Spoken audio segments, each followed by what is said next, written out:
Buenas noches, amados hermanos.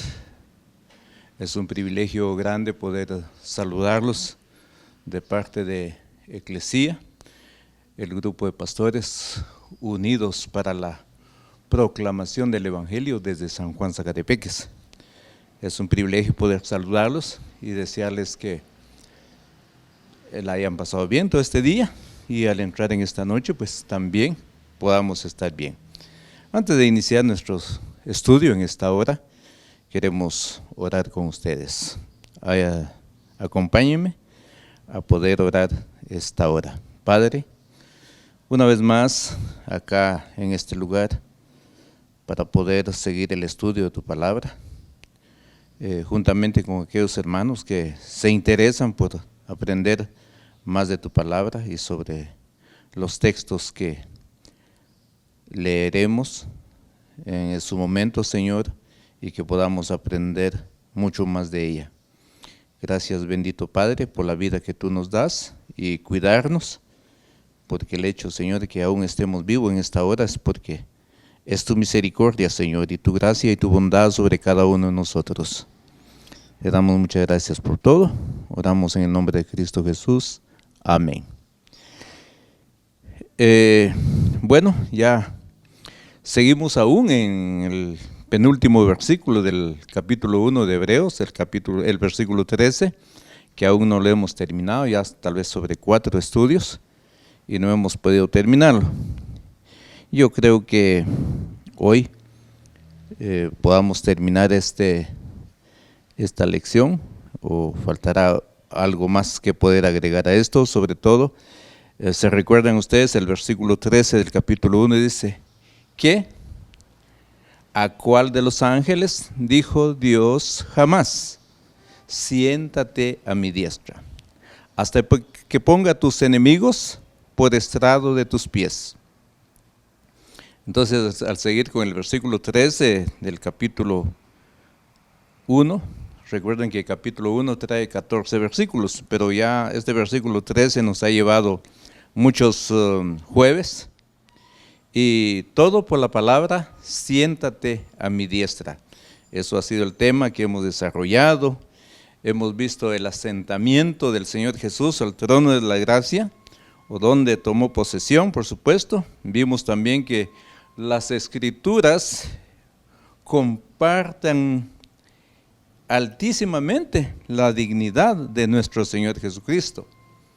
También vimos cómo David reconoce la superioridad del Mesías o del Hijo de Dios, a pesar de que se dice siempre Jesucristo, el Hijo de David. Vimos la exaltación de Cristo, cómo fue exaltado, cómo fue entronizado, los honores divinos que se le rinde. Vimos que la obra terminada o la obra acabada también, vimos lo de su gobierno, y el jueves por la noche con Pastor Abdiel, que nos dio una enseñanza maravillosa sobre nuestra intercesor, y luego Jesucristo hombre. Y él dijo que para esta noche veríamos la gran espera. En cuanto a la gran espera, mis hermanos, siempre seguimos viendo lo del siéntate a mi diestra, del versículo 13. Podríamos suponer que la exaltación de nuestro Señor Jesucristo, la historia de la redención, alcanzará su fin. Seguramente más uno de los primeros lectores de Hebreo estaba perplejo al no comprender por qué, si Jesús era el Señor y su obra redentora estaba completa, Él no volvía para establecer definitivamente su reino. Pero Dios tiene otro propósito, hermanos, que cumplir entre la ascensión y la segunda venida, que tiene lugar en un paréntesis. Esto no es una enseñanza que los apóstoles se sacaron de la manga. Eso decimos nosotros, en cualquier situación siempre decimos: esto se sacó de la manga, hombre. Pero no es así, los apóstoles no hicieron eso. Al ver que Cristo no volvía, había sido predicado antes por Jesús mismo, quien explicó a los discípulos que ni siquiera él mismo sabía cuánto tiempo había de durar este intervalo. Y ahí en Marcos 13:32 dice, aquel día del que ni la hora ni nadie sabe, aun los ángeles que están en el cielo, ni el Hijo, sino el Padre, solo Él sabía. También había sido enseñanza en el Antiguo Testamento, por ejemplo, hemos citado mucho o asociado el Salmo 110 con el versículo 13 que estamos estudiando.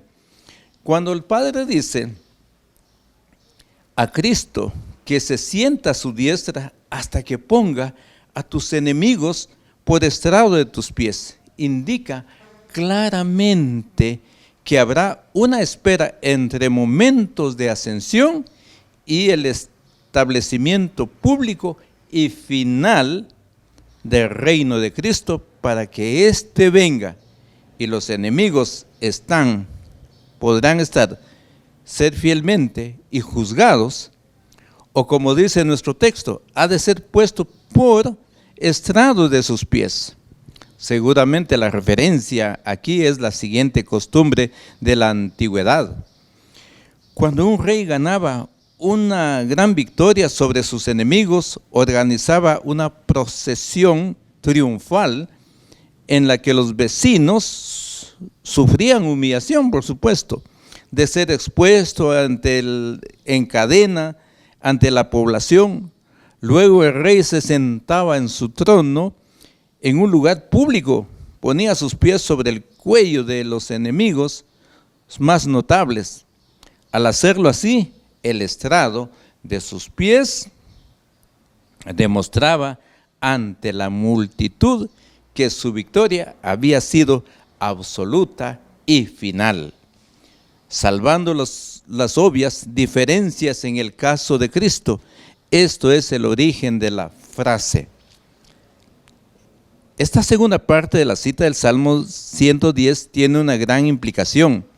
En primer lugar, quiere decir que la victoria de Cristo en la cruz sobre las fuerzas del mal es definitiva, pero no final. Quiero decir que es una victoria que garantiza la plena salvación de todo aquel que cree en Cristo. El maligno ya no tiene parte en él, al contrario, ha sido completamente desarmado, pero no destruido. Escuche eso, el enemigo ha sido desarmado, no destruido. El medio de su derrota ya se ha efectuado, pero aún queda la humillación final de la exhibición pública. La naturaleza contundente y absoluta de la victoria de Cristo es expresada por Pablo en los términos siguientes. Lee conmigo, o si tiene su Biblia ahí, Colosenses 2, 13 y 15. Dice, Cristo nos perdonó todos los pecados, anulando el acto de los decretos que había contra nosotros, que nos era contraria, quitándola de en medio y clavándola en la cruz, despojando a los principados y a las potestades, los exhibió públicamente, triunfando sobre ellos en la cruz. Pero además afirma que si la derrota de las fuerzas del mal es completa, Pablo nos hace ver que consiste, ¿en qué consiste? No en su eliminación final, ni siquiera en su neutralización tal de sus poderes que en el maligno ya no puede hacer mal a los creyentes. Al contrario, el Nuevo Testamento frecuentemente nos avisa en cuanto a sus ataques. Más bien es la clase de derrota que se sufre en pleito. Si bien es cierto que en el lenguaje de Colosenses 2:15, él en su campo de batalla, de los versículos anteriores en los cuales la batalla estaba descrita, procedente de los tribunales, los hombres estaban bajo condenación. Hay una larga lista de acusaciones en nuestra contra. Esta lista estaba en manos del fiscal, el acusador de los hermanos. Aparentemente no hay nada que hacer. Merecemos la pena capital. Y el acusador está en su derecho de enseñar al juez el acta de los decretos que hay en contra de nosotros y exigir el veredicto. Pero justo cuando todo parece perdido, Cristo arrebata el acta en mano del acusador y lo clava en la cruz del Calvario. Es decir, que por su muerte expiatoria hace nulas las acusaciones. El veredicto se ha cumplido, la pena capital se ha realizado en las personas de aquel que se interpone como nuestro sustituto, que es Cristo mismo. Ahora podemos salir del tribunal libre del acusador. No tiene nada a oponer. Aunque su acusación parecía inaceptable, no ha sido vencido. Esta es la clase de victoria que Cristo ha ganado. Por esto, cuando en la visión del Apocalipsis, el Hijo es arrebatado para Dios y para su trono, después de ganar la batalla de la cruz. El diablo y sus ángeles son echados del cielo. Sus derechos de entrada ahí era para presentar la acusación contra nosotros. Desde el momento de la expiación no tenía nada que decir. Pierde todos los derechos de comparecer ante Dios. Apocalipsis 12, 8 al 10 nos dice esto. No se halló lugar para ellos en el cielo, y fue lanzado fuera el gran dragón, la serpiente antigua que se llama Diablo y Satanás, el cual engaña al mundo entero.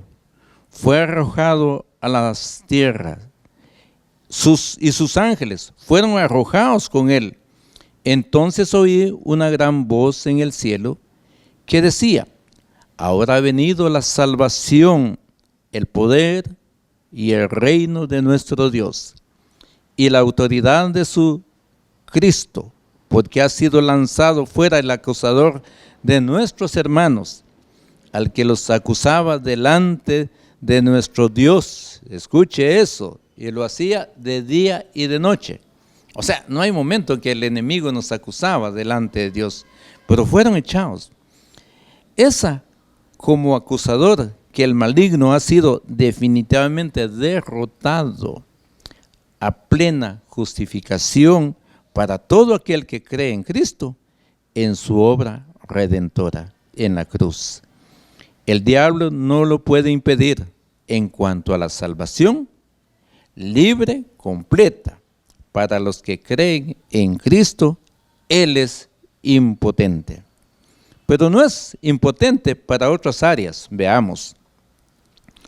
Apocalipsis 12, 12, 13 dice: ay de los moradores de la tierra y del mar, porque el diablo que ha descendido a vosotros con gran ira, sabiendo que tiene poco tiempo, y cuando vio el dragón que había sido arrojado a la tierra, persiguió a la mujer que había dado a luz al hijo varón. Es decir, la iglesia, entendiendo por iglesia el verdadero Israel de Dios desde el tiempo de los patriarcas hasta la segunda venida, en lo que hemos leído. Lejos de ser impotente, el diablo ahora arremete contra los creyentes con especial furor. Por sus días están contados. Solo puede dañar durante el tiempo de la espera. La gran batalla ha sido ganada. A nosotros nos parece que el rescate de unos pocos sería de poca consideración en comparación con la destrucción final del enemigo. Pero Dios no ve las cosas como nosotros. Él las ve de otra manera. Para Él, la eliminación del maligno es cosa menuda. Lo difícil es hacer sin destruir a la vez a los que Él, por su gracia, quiere salvar. Una vez conseguida la parte difícil, la redención de los suyos, que requirió la intervención costosa del mismo Hijo de Dios, la parte restante puede ser encomendada a los ángeles. Ya solo esta parte. No debemos sorprendernos, hermanos, pues, que a pesar de la victoria de la cruz, Satanás y sus agentes parezcan estar muy activos. Eso es lo que vemos hoy en día. La iglesia está llamada a vivir en su especie de tiempo intermedio. Él ya, pero todavía no. ¿Verdad? Él ya, pero todavía no. De esta dispensación es la cual Cristo está en el trono, pero aún no es aclamado por todos. El diablo ha sido derrotado, pero aún sigue activo. Si no entendemos esto, seguramente seremos presos de las mismas turbaciones y desánimos que zarandea a los primeros lectores. Somos llamados a vivir por fe, mis hermanos, confiando en el poder de la victoria de la cruz, pero no engañados en cuanto a las maquinaciones del maligno. Mientras dura la espera, el Hijo está sentado en el trono. ¿Y qué del Padre? La implicación del texto es que el Padre está obrando a fin de subyugar a los enemigos en el tiempo de la gran espera. Es lo que estábamos hablando al principio. Ahora estamos en la gran espera. Curiosamente, el apóstol Pablo, comentando esta misma idea, habla como si fuera el Hijo quien subyuga a los enemigos y como si lo hiciera para beneficio del Padre. Escuche lo que dice 1 Corintios 15, 22, 25 y 28. Y dice así: porque así como Adán todos mueren, también en Cristo todos serán vivificados, pero cada uno en su debido orden. Cristo las primicias, luego los que son de Cristo en su venida, luego el fin cuando entregue el reino al Dios y Padre. Cuando haya suprimido todo dominio, toda autoridad, potencia, porque preciso es que Él reine hasta que haya puesto a todos sus enemigos debajo de sus pies. Pero luego que todas las cosas de éste le estén sujetas, entonces también el Hijo mismo se sujetará al que lo sujetó a Él en todas las cosas, para que Dios sea todo en todo. No hay contradicción aquí. Tanto el Hijo como el Padre ocupan el trono, por lo cual devenir histórico está controlado por ambos. La sumisión de los enemigos es obra de Dios, de los dos. Si Pablo subraya la iniciativa del Hijo, mientras en hebreo y el Salmo 110 subrayan que el Padre es porque el tema es cada caso diferente. En Hebreos, la exaltación de Cristo por designio del Padre. O sea, fue exaltado por designio del Padre. Luego vemos que en Corintios la sumisión es de Cristo a la voluntad del Padre. Incluso si leemos la cita de Corintios con atención, veremos qué tan cierto es que los enemigos serán sometidos por Cristo. Lo que es el versículo 25, dice: porque preciso es que reine hasta que haya puesto a todos sus enemigos debajo de sus pies. Como que lo será por el Padre. Ya en el versículo 28 también vemos lo que dice este pasaje. Y dice, pero luego que todas las cosas te estén sujetadas, entonces también el Hijo mismo se sujetará al que le sujetó a él todas las cosas, para que Dios sea todo y en todo. La voluntad y autoridad final del Padre y la obra del reino del Hijo están en plena consonancia y son finalmente inseparables. Es apropiado que en hebreo vea al Padre como quien sujeta a los enemigos, porque en todo el resto del capítulo ha sido Él quien ha tomado la iniciativa en la exaltación de su Hijo, vivificando a Cristo Jesús, el que ha engendrado al Hijo, según lo que vimos en el versículo 5 de este mismo capítulo, ha decretado que sea el objeto de la adoración angelical. Vimos en el versículo 6, ha establecido su trono para siempre. En el versículo 8 y 9, ha garantizado su inmortalidad. Versículos 10 y 12. Ahora, Él es quien ha determinado la sujeción de todos los enemigos de Cristo. Y a eso se une el Salmo 93:1, que dice,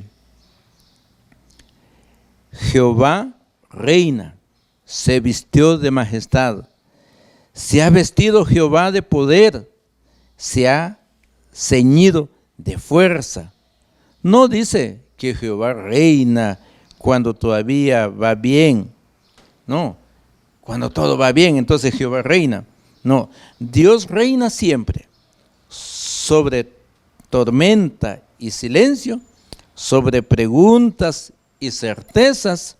Su cetro, su trono no tiembla, su autoridad ha mantenido, no se debilita, su amor no se apaga. Podemos decir y debemos recordar con esto el trono inconmovible de nuestro Señor Jesucristo. Podemos respirar profundamente, mis hermanos, de que nosotros hemos creído en Cristo Jesús, los que hemos confiado en Él, los que un día llegamos para recibirlo en nuestros corazones. Debemos tener esa plena confianza y podemos respirar profundamente en esa espera que estamos hablando, y que todo está ya sujetado a los pies de nuestro Señor Jesucristo, y Él reina por siempre y para siempre. Gracias por sus atenciones, amados hermanos y amigos que nos ven del otro lado de la pantalla o cualquier medio que nos estén viendo en esta hora de la noche y conforme a nuestros estudios. Siempre los invitamos los jueves para estar en sintonía y poder continuar el estudio del capítulo 1 del libro de Hebreos. Queremos despedirnos orando con ustedes y desearles un feliz fin de semana y que todo marche bien para la gloria de nuestro Señor Jesucristo. Acompáñenme y oramos en esta hora. Padre, te damos muchas gracias una vez más, porque hoy nos permites, Padre Celestial, poder llevar a cabo nuestro pequeño estudio, y los hermanos que han estado interesados, nuestros amigos, quienes realmente se interesen por la palabra, Señor, hayan aprendido algo en esta hora. Y Señor, queremos glorificarte porque sabemos de que tu Espíritu Santo ha sido siempre nuestro maestro en todo el trayecto del estudio de esta palabra tuya, Señor. Gracias porque has prometido estar con nosotros, has prometido, Señor, ser nuestro maestro, y hoy te damos gracias por ello. Padre, queremos orar por nuestros hermanos que no hay duda, están tristes por alguna situación, la separación de un ser querido, que aunque no quisiéramos, Señor, pero eso es lo que tú, en tus planes están, Padre amado, llevarnos a algún ser querido. Pero Padre, sabemos y confiamos que pueden estar en un mejor lugar. De la misma manera, Señor, los que están enfermos, están en un hospital, Padre amado, están en su lecho del dolor, en cama, angustiados, Señor, y que no tienen los medios necesarios para poder, Padre amado, acudir a un hospital, un sanatorio o con algún médico. Padre, oramos por ellos, que tú pongas tu mano de poder, de sanidad sobre cada uno de ellos, Señor. Y por aquellos, Señor, que están angustiados por alguna situación que está viviendo en este momento, te pido que tú seas la respuesta para cada una de las necesidades.